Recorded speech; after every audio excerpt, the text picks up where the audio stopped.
बच्चों वैदिक maths by Jawahar sir के प्लेटफॉर्म पर आप सभी बच्चों का स्वागत है। आज हम लोग देखेंगे रक्त का पार्ट 17वां। आज हम लोग पढ़ेंगे हार्ट के बारे में। तो चलिए शुरू करते हैं। ये जो हार्ट होते हैं ये हार्ट का फिगर है। हार्ट का जो में रक्त का प्रवाह होता है वो किस प्रकार होता है और कितने कपाट होते हैं, कैसे फंक्शन करते हैं, उसके बारे में हम लोग जानते हैं। सबसे पहले देखते होइएगा यहाँ पर नाम है एसबीसी। एसबीसी मतलब सुपीरियर वेना कावा यानी अग्र महाशिरा, और यह है आईबीसी इंफीरियर वेना कावा। इसमें क्या होता है, एसबीसी हृदय के ऊपर का, हृदय हुआ तो हृदय के ऊपर का जितना भी रक्त होता है अशुद्ध रक्त, उसको कौन लाता है, इस नली के थ्रू आता है। ये छोटे छोटे नली के थ्रू कहाँ पर, जैसे ब्रेन का हो गया, गर्दन का हो गया, ये सब का जो अशुद्ध रक्त होता है वह हार्ट में आएगा जिस नली के द्वारा, उस नली का नाम होता है एसबीसी सुपीरियर वेना कावा। ये राइट एट्रियम में आते हैं। उसी तरह आईबीसी इंफीरियर वेना कावा क्या होते हैं, हृदय के नीचे जितने भी अशुद्ध रक्त होते हैं सारे अशुद्ध रक्त को कलेक्ट करके कौन लाता है, आईबीसी इंफीरियर वेना कावा यानी निम्न महाशिरा। दोनों एसबीसी और आईबीसी दोनों अशुद्ध रक्त सबसे पहले कहां पर आते हैं, राइट एट्रियम में यानी दाएं अलिंद में आते हैं। और जब ये फिर कॉन्ट्रैक्ट करता है यानी कॉन्टैक्ट करेगा तो ये जो यहाँ का रक्त जो होता है राइट वेंट्रिकल में आता है, और यहाँ पर कपाट लगा रहता है जो बैक फ्लो होने से रोकता है। इस कपाट का नाम यहाँ पर 3 देखते होइएगा। इस कपाट का नाम होता है त्रिवलनी कपाट यानी ट्राइकस्पिड भाग। यानी यहाँ से जो रक्त पंप करेगा और फिर यहाँ जो आएगा, फिर ये जो राइट वेंट्रिकल पंप करेगा, फिर यहाँ का रक्त बैक फ्लो नहीं हो जाए, इसीलिए यहाँ पर एक बोल सकते हैं कपाट लगा रहता है और कपाट बैक फ्लो को रोकता है। इस कपाट का नाम होता है त्रिवलनी कपाट। अब ये राइट वेंट्रिकल में आया, यहाँ से कांटेक्ट किया, यहाँ आया राइट वेंट्रिकल में। अब ये राइट वेंट्रिकल कांटेक्ट करते हैं तो जितने भी अशुद्ध रक्त होते हैं जिस नली के थ्रू, इस नली से बाहर निकलता है हृदय, इसका नाम होता है फुफ्फुसीय धमनी यानी फुफ्फुसीय धमनी, यानी इसको कहते हैं पल्मोनरी आर्टरी कहते हैं। आप लोग की पिछले वीडियो में बताए थे कि धमनी से जनरली शुद्ध रक्त गुजरते हैं, लेकिन फुफ्फुसीय धमनी से अशुद्ध रक्त प्रवाहित होते हैं। यानी यहाँ से अशुद्ध रक्त निकले और 2 पाइप में विभाजित हुआ, जिसमें इधर का पाइप का नाम होता है राइट पल्मोनरी आर्टरी और इधर पाइप का नाम होता है लेफ्ट पल्मोनरी आर्टरी। पल्मोनरी इसीलिए बोलते हैं क्योंकि पल्मोनरी का मतलब होता है लंग्स, यानी ये जो पाइप जाएंगे वो कहाँ जाएंगे, ये राइट लंग में जाते हैं और ये पाइप लेफ्ट लंग में जाते हैं।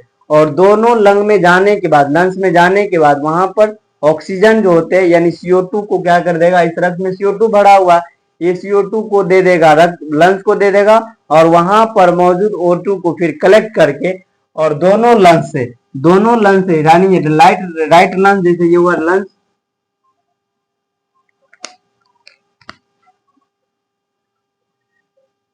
ये राइट लंग हुआ और इधर ये हुआ लेफ्ट लंग, और यहाँ से ये हुआ राइट लंग्स हो गया, इसका नाम राइट लंग्स हो गया, और ये हो गया लेफ्ट लंग्स। दोनों लंग्स में गया ये दोनों नली, और फिर यहाँ से इससे 2 नली निकलेंगे और इससे 2 नली, शुद्ध होकर के जो रक्त निकलते हैं और जिस नली के थ्रू लेफ्ट एट्रियम में आते हैं, ये लेफ्ट एट्रियम में आएंगे, और ये जिस नली के थ्रू आता है उस नली का नाम होता है फुफ्फुसीय शिरा पल्मोनरी वेन, यानी नाम है शिरा लेकिन इससे फुफ्फुसीय धमनी जो होते हैं उससे शुद्ध रक्त कलेक्ट होकर के आया लेफ्ट एट्रियम में, या लेफ्ट एट्रियम फिर कॉन्ट्रैक्ट करेगा, लेफ्ट वेंट्रिकल में जाएगा और लेफ्ट वेंट्रिकल से फिर बैक फ्लो नहीं हो जाए उसको रोकने के लिए यहाँ भी कपाट लगे रहते हैं, जिसका नाम क्या होता है, बाइकस्पिड या मिट्रल वाल्व कहते हैं। यानी बाय मित्रों हम याद कर सकते हैं, बाइकस्पिड नीट में बहुत बार क्वेश्चन पूछा हुआ है, बाइकस्पिड वाल्व का दूसरा नाम क्या होता है, यानी इसका दूसरा नाम मिट्रल वाल्व भी होता है। यहाँ पर कौन कपाट लगे होंगे, बाइकस्पिड या मिट्रल वाल्व लगे होते हैं जो यहाँ का रक्त फिर बैक फ्लो होने से रोकता है। अब यहाँ लेफ्ट एट्रियम में आया सारा शुद्ध खून होकर के, फिर अब लेफ्ट वेंट्रिकल में आएगा, फिर लेफ्ट वेंट्रिकल कॉन्टेक्ट करेंगे और एओर्टा के थ्रू बाहर निकलता। अब जिसमें इसका नाम क्या होता है, ये ऊपर उठ रहा है इसीलिए इसको असेंडिंग एओर्टा कहते हैं, असेंडिंग एओर्टा। इसका नाम होता है, यहाँ आर्च का निर्माण करता है इसीलिए इसका नाम होता है arch of aorta, arch of aorta. और इसका नाम क्या होता है, ये नीचे फिर जो आ रहा है इसका नाम क्या होता है, डिसेंडिंग एओर्टा, डिसेंडिंग एओर्टा, जिसको हम लोग हिंदी में कहते हैं महाधमनी, यानी इसका नाम क्या है, एओर्टा, महाधमनी कहते हैं। और महाधमनी में सारा शुद्ध रक्त आया और ये सारे शुद्ध रक्त जो होते हैं पूरे बॉडी को सप्लाई करता है, पूरे बॉडी के सेल्स तक सारा O2 सप्लाई करता है और फिर वहां से O2 सारा सेल्स तक पहुंचाएगा और फिर वहां से O2 CO2 कलेक्ट करके फिर जाएगा। फिर इस प्रकार इसका प्रोसेस चलते रहता। आज अब हम लोग देखते हैं कि सुपीरियर वेना कावा में जो लिखे हैं यहाँ पर, सुपीरियर वेना कावा में बैक फ्लो होने से लिए यहाँ पर भी एक कपाट लगा रहता है जिसका नाम होता है हैवर्सियन कपाट। इसका नाम होता है हैवर्सियन कपाट, यानी यहाँ जो कपाट लगे होते हैं इसका नाम होता है हैवर्सियन कपाट। और यहाँ जो आईबीसी के पास कपाट लगे रहते हैं उसका नाम क्या होता है, यूस्टिशियन कपाट। अब इस प्रकार इसका रक्त का प्रवाह होते रहता है, यानी हम लिख सकते हैं यहाँ पर रक्त का प्रवाह होता है। सबसे पहले सुपीरियर वेना कावा में आया, सारा हृदय का जो होता है अशुद्ध रक्त, हृदय के ऊपर जितना भी अशुद्ध रक्त है वो एसबीसी में आएंगे और हृदय के नीचे जितना अशुद्ध रक्त होता है वो आईबीसी में आते हैं। दोनों एसबीसी और आईबीसी जो मिल करके कहाँ खुलते हैं, राइट एट्रियम में आएंगे। राइट एट्रियम को कॉन्ट्रैक्ट करेंगे तो राइट वेंट्रिकल में जाएंगे। फिर राइट वेंट्रिकल के बाद कहाँ जाएगा, इसका नाम क्या होता है, फुफ्फुसीय धमनी यानी पल्मोनरी आर्टरी में जाएगा। फिर पल्मोनरी आर्टरी के बाद डिवाइड होगा, यहाँ पर एक होगा राइट पल्मोनरी आर्टरी और फिर होगा लेफ्ट पल्मोनरी आर्टरी। और फिर दोनों यहाँ से जाएगा लंग्स के पास जाएगा, दोनों मिलकर कहाँ जाता है, लंग्स के पास, फेफड़ा के पास जाएगा। फिर फेफड़ा से 4 नली निकलते हैं जिसका नाम क्या होता है, फुफ्फुसीय धीरा यानी पल्मोनरी वेन। फिर पल्मोनरी वेन के बाद कहाँ जाएंगे, लेफ्ट एट्रियम में जाएंगे। फिर लेफ्ट एट्रियम के बाद कहाँ जाएंगे, लेफ्ट वेंट्रिकल में जाते हैं। लेफ्ट वेंट्रिकल कॉन्टैक्ट करेगा किस में जाएगा, एओर्टा में जाता है। इस प्रकार इसमें रक्त का प्रवाह इस प्रकार होते रहता है। अब हम लोग बात करें साइज ऑफ चेम्बर की, यानी इस चारों हार्ट जो होते हैं, चारों चेम्बर जो होते हैं, इस चारों चेम्बर में साइज किसका बड़ा देखने को मिलता है।